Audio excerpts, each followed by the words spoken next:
মুখ্যমন্ত্রীর নির্দেশের পর এর আগে কলকাতার বিভিন্ন বাজারে অভিযান চালিয়েছে নবান্নের তৈরি টাস্ক ফোর্স। এবার তারা হাওড়ার বাজারে অভিযানে নামলেন।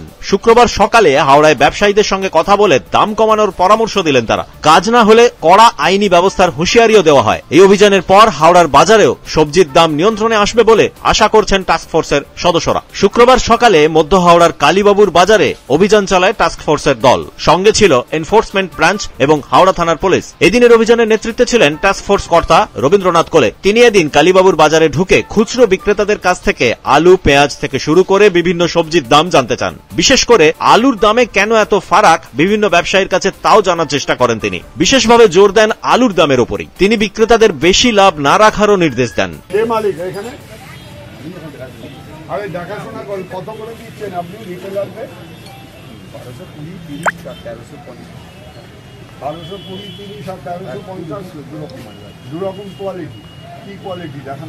S1 আছে, একটা জ্যোতি আছে। ও S1 জ্যোতিটা কত? আমাদের S1 1350। তাহলে আপনার এখানে 35 টাকা করে বেচছে রিটেলে, আপনি এখানে কাঠে কাঠে দেন বাজারে দোকানদার। এই কত করে বেচছো আলু জ্যোতি? কেন 35 টাকা বেচছো? একে তুলে নিয়ে চলুন তো। কত? 34 টাকা বেচতে পারো না, এখানে 27 টাকা। আবার সেই ফালতু কথা বলছে, 27 টাকা এখানে আলুর দাম হোলসেলে, সেটা তোমরা 35-34 টাকা বেচবে কেন? সব জায়গায় 30, 32, 31, 35 টাকা গলা কাটা লোকে কাস্টমারে। এরকম করলে এখানে পুলিশ এসে তুলে নিয়ে যাবে। এখানে এটা কোন থানা? হাওড়া। হাওড়া পিএসের কে আছেন অফিসার? আপনি চেস করুন তো। এর নাম ঠিকানা নিন। এই কি নাম তোমার? প্রদীপ ভৌমিক। নিন তো, নাম্বার বলো। আলু ব্যবসায়ী ফোন নাম্বার নিন। এই বাজার সম্বন্ধে অনেক কমপ্লেন আমাদের কাছে এসেছে। সেই জন্য আজকে আমরা এনফোর্সমেন্ট ব্রাঞ্চ, টাস্ক ফোর্স এবং লোকাল পিএস, হাওড়া পিএসের সব অফিসাররা এখানে আমরা এসেছি।